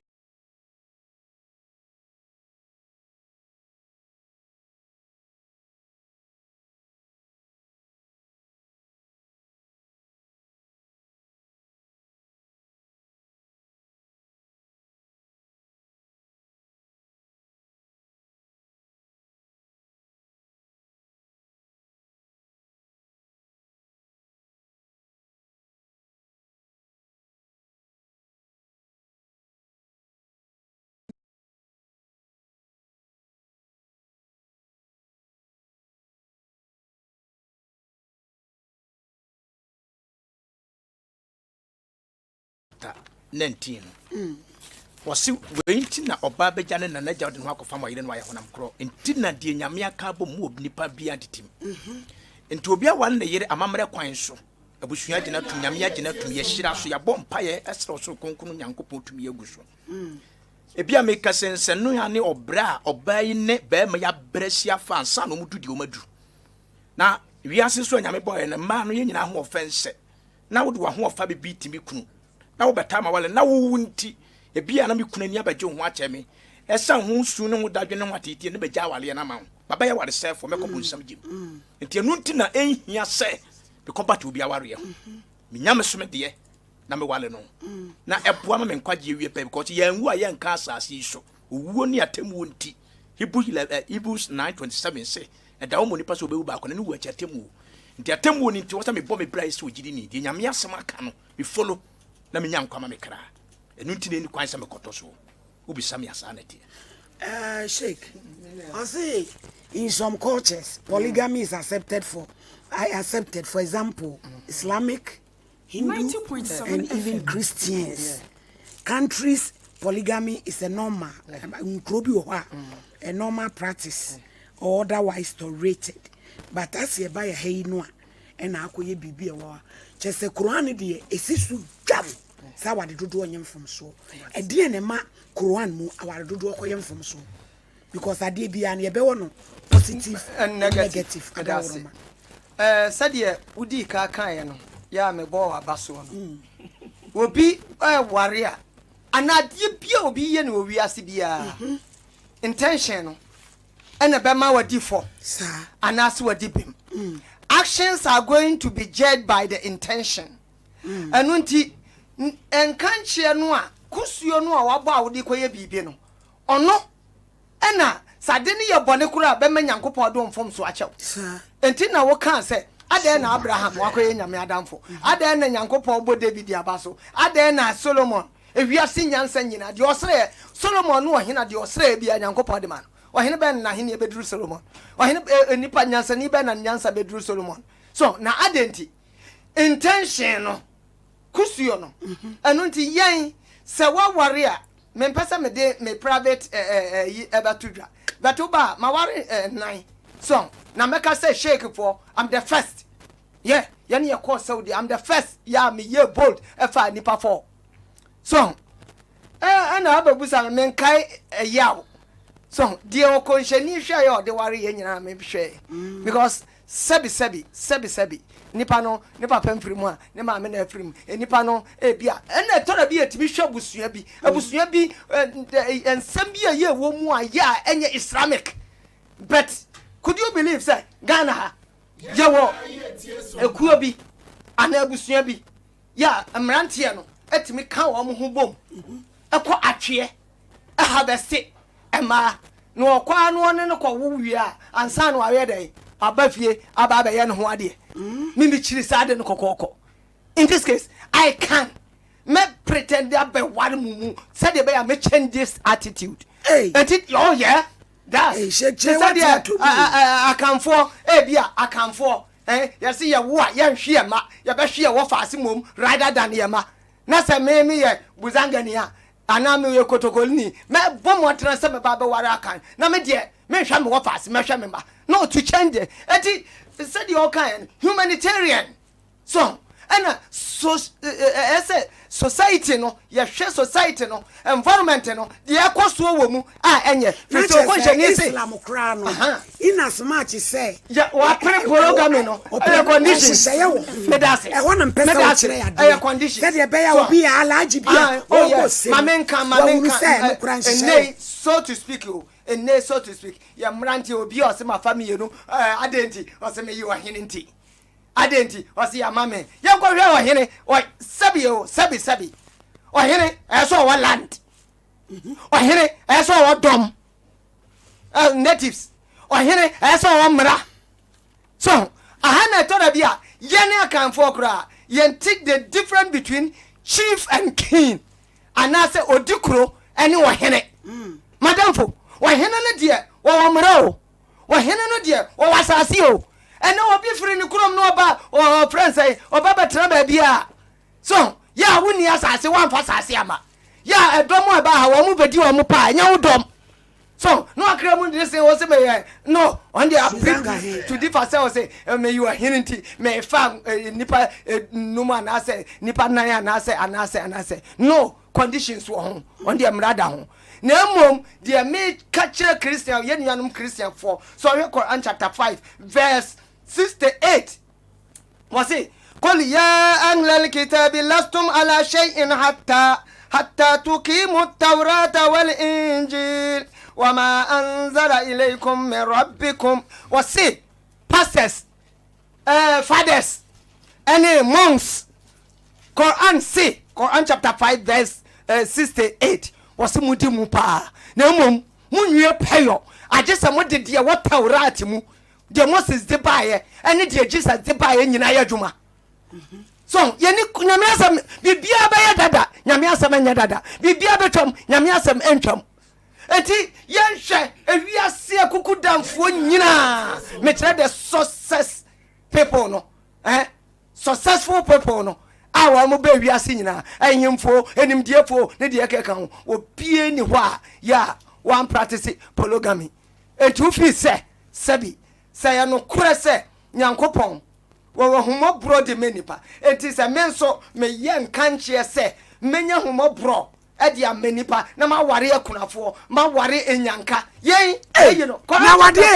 ejira yipa enyanka ojo ka ho wo se aiman na ko na esenye wodo mama na kat aiman no yen fo do na ware o wodo ne sa wo beja ya ware people are mistakenly Quran de am for Quran aware worship awesome aware you awesome etu wura mu anya say oh me do ne de keke no awesome nso say wo mpo udo ebe wawo amwawo tede yankopaka wa asa an takrahu shay'an wa huwa khairun lakum wallahu a'lamu wa antum la ta'lamun wasi adibi wa mo kamompe kam enomo kon nanso on na yema mo yo apostle ya practice polygamy ma wo mbeti wo mo ho ade atiatua e ba kaka eni wo mo beti gati wo mbeti atua pa wo mbe co demonstration so mo hia ko ye be wie ni afa ye course in summary no e de na wudi gina so wade aka ne dwam se wo ye kristoni a aware dodo nyema beda se bebre de me gina so aka ne dwam ne se efiri ade bom fitia se onyankopon bo ba na obo ba maka ho wa moma wasemon kan se obo ba na obo ba ma enu nti na oba beja na nagya na afam ne kunu waye honam koro ne de nyame aka bom no mo obi antitim na no kora mesem se nya adwama mo nti na oba ma beja na yere akoware fofora ene no ase aware nti oba bi a waye atam so obi aware tena ware ya ase ne kunu bre na meso me komiko yina ho na makohye ho no o sai nyankopon asem nti awale mienu awale miensa nyankopon asem nyintum na nipa akono bone ene nhyaso nipa nie ene de saade ne ba according to Genesis chapter 6 ti nyano na ma nyankopon ka se ene fi na ekọ me honhom tani pa mu da ankosi efi se wo ye honam o mamma no ware nyankopon masade wo pe ti nyame se me honhom tam mu ankosi da enye 120 years nti aware dodo etwa nipa nkwa na so ntem sanse tro ebem eno ye wadwen ana de kyero aka Genesis chapter 6 ewa de ya pam dada na yentia eno na Yesu ko tu ye no won say Genesis chapter 2 Yesu ko tu bae was the boss ro boss as mfitiase wa mo ba ne bema nti say ya pam dada ke Yesu fa mehim Bible no sa na ye ka no because won timi ka say banche esi wo e ase na ebo ya fa ne banche mfiti am nkotwa soro ya nti Bible no ye Bible nti ye di free ho ye di abaha tina Yesu bae no okotu Old Testament by New Testament so send or boy and okai nti sa na tie papa masha also in summary no idea na wudi gina so wada wo ni amede gina sini emenu aba o hwe 1 Corinthians chapter number 6 verse 16 Bible said nia ode ne ho ebo odwamani no ono so ye dwamanfo enti no nia mepese me kire nyina ne se wo ye ogidi ni mapa o Kristo ni mapa na wo hwe kwan se okra ebenya enkwagye no ade a enye emwo na Kristo hye ye se ma ye nye no 90.7 FM so for pacho bie Proverbs chapter 5 emame hwe no na mame 18 ne nko na me nkire wade bi ho Proverbs chapter number 5 verse 18 ne nko a or say let your wife be a fountain of blessing for you. Rejoice in the wife of your youth. 19 or say she is a loving dove,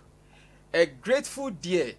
Let her breast satisfy you always. We don't know for Hama. and so One can say mado do no for. We yire no for and yes and okay. na watching na krabo swimming na cancer awareness it any man Wonderful. me and it is a It's family men ko enko mia Proverbs chapter 5 verse 18 and 19. I say, ma waburuwa enye nhyira ma waburuwa ne nya nhyira na wone wo mrante bre mu yire ani enye 19 na otese otwebelie dofo ne animonyam wansane no dofo mane mpokua nso wanida na to ne muntentan ose na to ne domu intentan da nyina sheke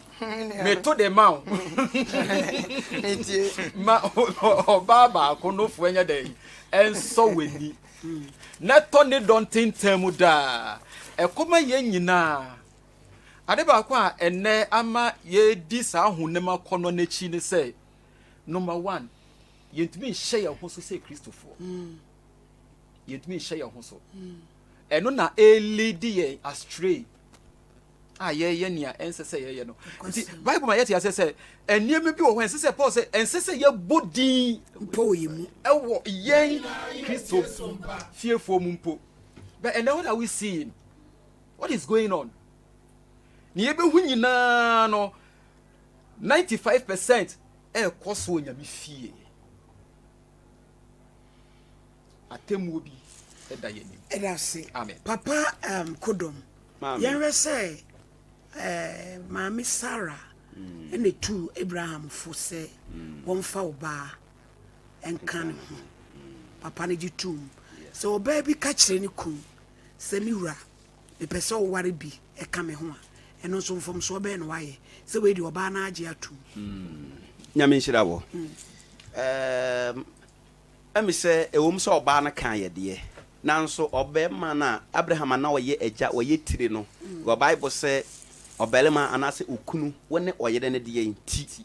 na wo obelema no so wuti ani Kristo nti na e wo se Abraham prove kire ne yere ne se onimde esene ne yere nti na nka wo se Sala kan ye no Abraham timi kire ne se da bi maame ne afutu awutumi enye papa mo de mo gbaji adwa mama na am say won kasa ye mu no am say why repeat it several times say Gyedie mu adikanfo titru Abraham ne apamfo no bi practice that polygamy nti adenti aye na yedi Abraham achi no ye nso ye ntumi practice mane ye na se for good ye Kristo sum no Yesu Kristo ene ye obi a ye hwe no they were kind Hebrews chapter 12 verse 2 now was looking unto Jesus the author and the finisher of our faith who for the joy okay mami fancy wo enti Kristo na ye Gyedie no fapema ye hwe na ye Gyedie kandifo ene ye Gyedie wieyefo enti sa wo ba the prophets ene the other men of God na the servants na who be say aya na titru na kabi wo mo ho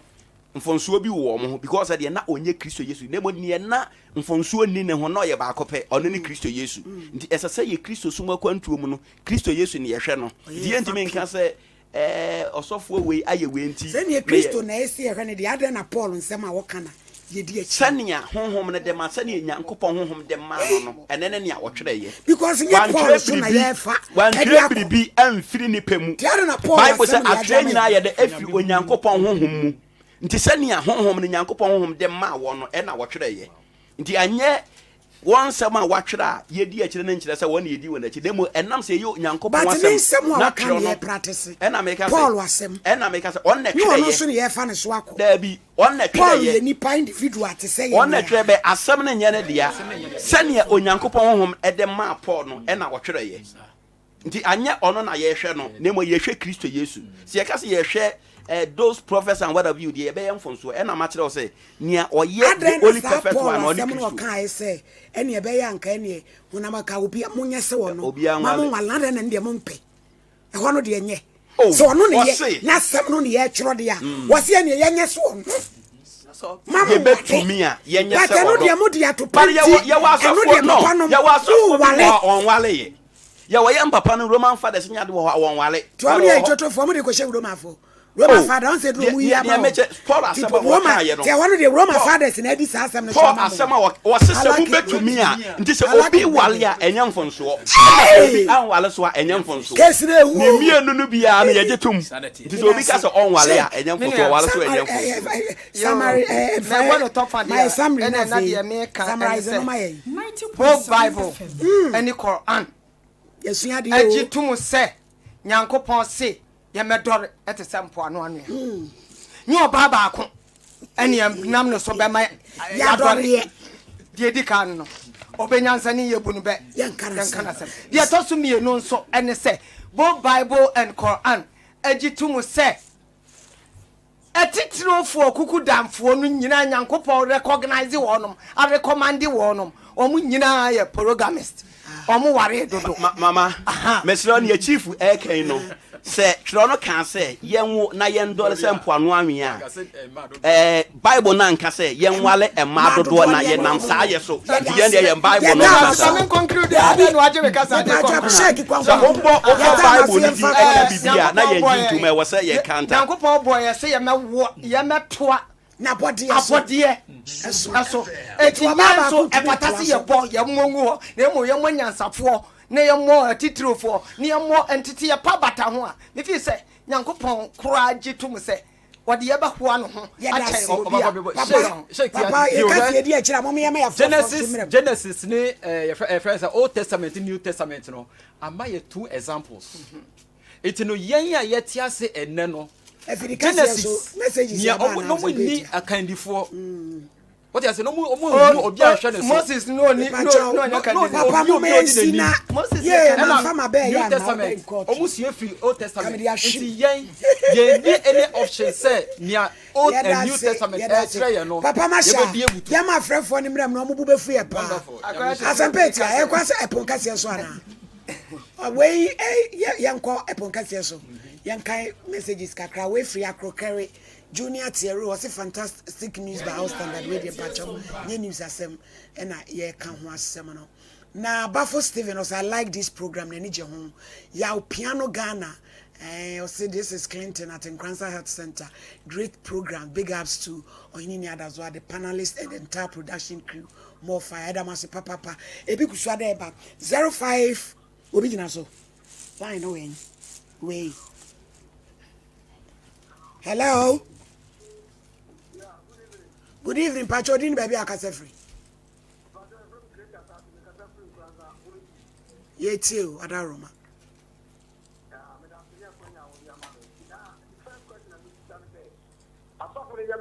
don't know. That is the first question. The matter of we can't cut my poor health to we can tell that's why. For and come as an woman wearing us that you would care a young papa and go one more Jamamuki. Or very many on one capacity on one capacity. Yamama make a kind of commerce and Nani. They can't say good. The liberty and the Yamura. Or Twafu can say, we are not yet, or be say, we should I didn't afford cancer.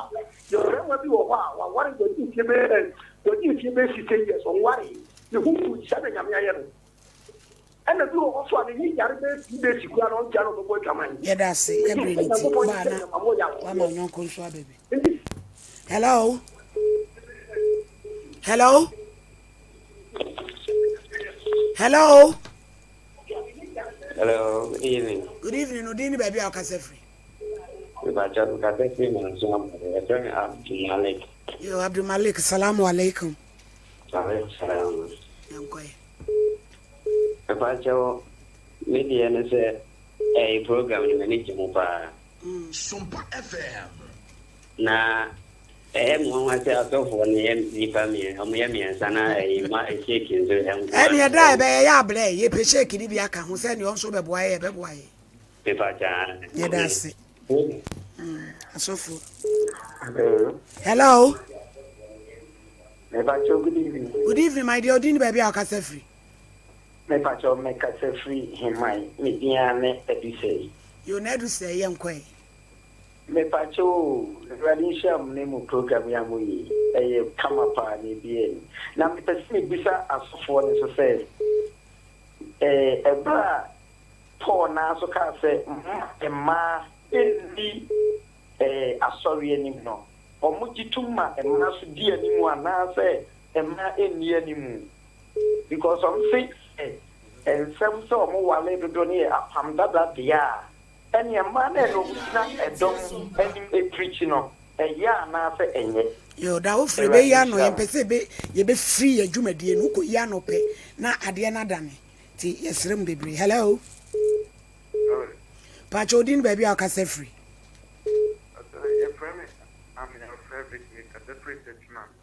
yo ma oni so kakra na nti wa yeti na ehede afofo no nyina kana nyina aye no pre so like our do no so war do na for no ebemu like my reading so many books na afena my read SHS but in the books no we our energy na papa no wo na ti no aya tetimu eba mo framentem confusion any brene akoya eba omum the book na me kan sana book be sana me 90.7 FM. Yo, yeah, that's it. Hello. Hello. Oba ma oni oba udi ka udi ni baby akase free. Me da from Pacho, I'm 1.4. Yo, it's you. Ma Pacho me Pacho me bisa papa for say. E papa Jacob wale man na ya na ya kono boni ana. I dry abusia kodu mienu a chedi abodi ho adanse te wedding cancel mo ano no. Omo nyina fi Jacob asimwani e man na na ware ni.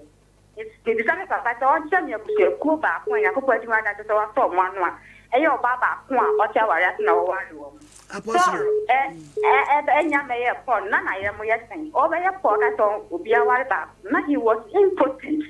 Hey, me pacha mame. Yeah, kasa according to Bible baby and we chesena Paul was impotent. Eno die.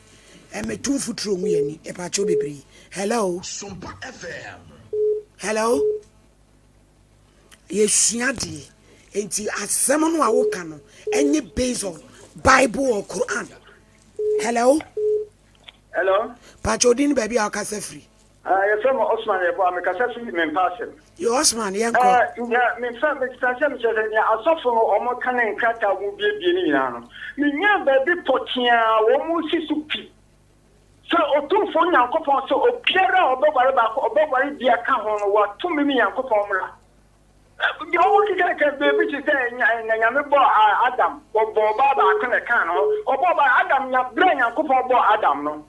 Now Adam didn't be able, and then I know this before. So I can Genesis at Deuteronomy 21:15 or 2 for your coupon there. So I better maybe what you didn't burn. I saw the Baku say about one. Or so I dear any Yamesha Hombra. This will be a Yirim or putting Yirim Yuna saw the Baku say about one. Would be besides often say yes to Christo or Bayano over whom our Gyedie or can watch them. Over 2 hours to go, I want you to be a yes to Akase. And sister of them may be the one of bad, you know, who are bad count. Bible say, and more than Mere Obiri. Shake, shake, shake, Yadasi, Abashadam Waba, shake, at a bill. Now, shake Yadasi, Baba, hello. Hello. Hello. Line is why she would baby I can say free. But your friend was yo, young boy. It's my phone. About to say, it's another one, a young for sure. 90.7 FM. So when you go, our daughter at the end of one because our daughter there, because Bible like upon that, 4 months or something upon them. Yes, upon that, I know from so any bini our little one.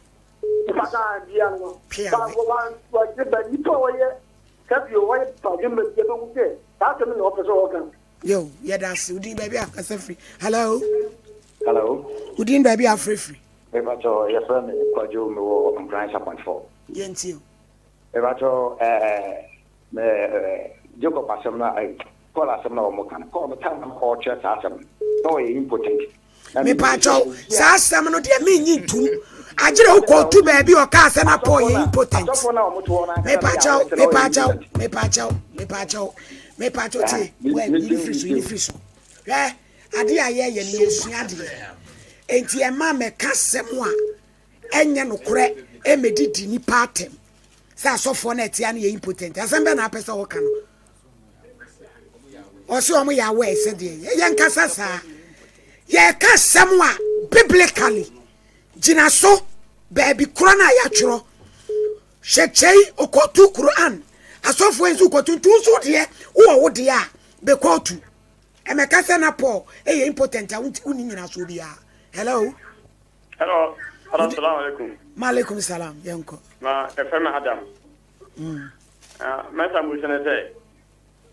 adeno yes waso wutimi a wal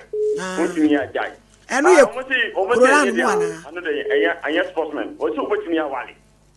enti wutimi so na waja ba omo se enye nko ade a mene mu nya agene enu ye Quran mu ana baburu masem ay Quran mu okay pia let us say hello hello udin baby akase free me pacho me kasa free kentampo yo ate foot yo me dun de salu yo wa no pacho Islam wa ma ya kwa se yan wari po ne mo fo no yan kupon jina uta wa se obetime awari aya obetime justice ewo yiri awari ya asama no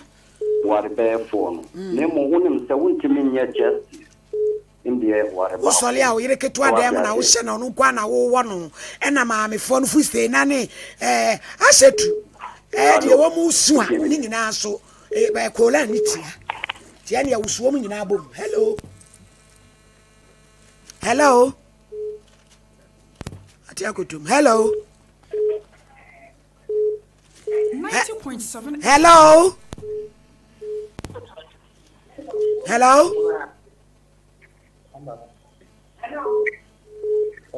Udi baby how ka free hello Udi ni baby how free yo me pache Antony ena me kase ti wetin we gen watasna yeda me pache me mamu mu eni eguma na me siresenka ebrebe kakra ka minya tena mo ye step really kasa safo baby e gina dia papa ye ble ne ya bring turu masem kra kenkan ma ye why okay kenkan pese e kan you ya ti bi geni kama ye nyesa so e be twira to da afro ni akan hello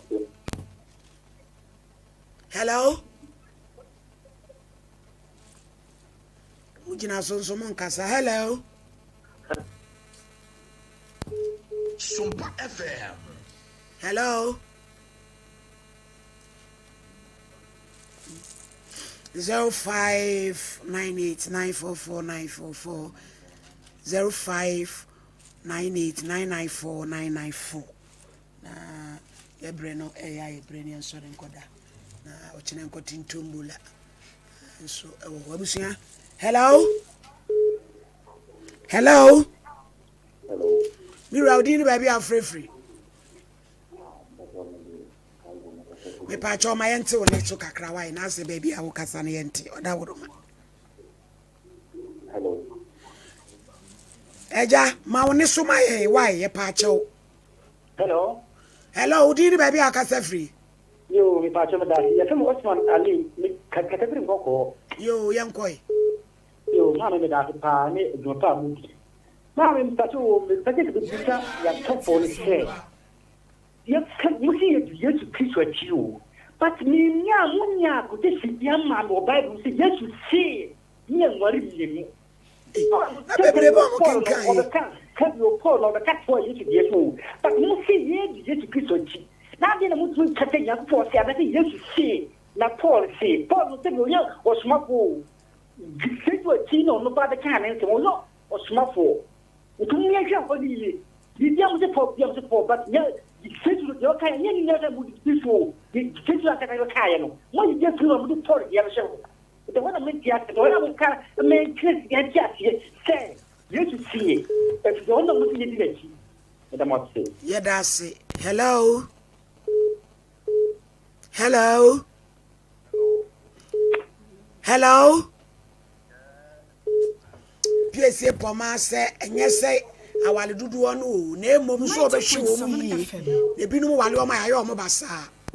Felix Ejekumbe Queen or say Malachi. Malaki 2, 14, 15 monko kan. And also the hour the abanon. Na munu de wo. Ane. Biaba so yam file last call and fancy. Hello. Hello. Would you baby akase free? Pacho medini tete makata singeta uko. Yanko. Pacho tumu hao kasari se babu nane kashe ayengu na ya tendora semu kwa nwanya. Sasa na Paul kate umbiti mama muwa na mwenye tono. Na se onu wa kunya kupo mrato anase udini mrato jibozo ya kupo kate ya uwa. Na onu se kayenye so wanunua ya uwa. Beta na ya jasre. Yeah, that's it. Yeah, they were friending in AC. And until a Jumadi and your friend is the Gyedie and the same. Gyedie and your back. And I would say Apostle General Moses say the Voice of Power Ministry International Teachman, Sheikh Dr. Che R. Mubariz, Islamic scholar, and a Reverend Masha Eli, Christ World Transform Mission, Reverend Bafokodom Better Prayer Ministry International, and Omunina Ba Ya,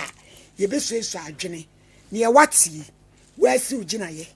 near me amada zoa, na mebe kachrew, se wadi bika hum, anejai, utuon wenyi, near wobotum winim. Hey, yenina yesi emfesroni ampoponye kwaje enwadwuma. Teme, I'm working on my salvation. It also work on your own salvation. If it's our do be ko heaven and family ho. Baby when you do me skimmer be true for. So if you say wa unsuna be jaya. No we jai. Shake chase one wa fan nine. Yet west. You're from Ohini Ama Crancha does of Mammy Premier. That's a ne. Ye be shaw. A crab watch way ya dom. As a pate ya be boy juma. Systematic press any me bay. What in Faso, Papa Tosu Sujina, Ben Kumuso, Brother Philip, only chief producer, on Sofiana, that done apam and so beboy juma. Yes, sorry, so that's a ne Ibishia. Gyedie anything, me Gyedie anything, you know, Gyedie anything.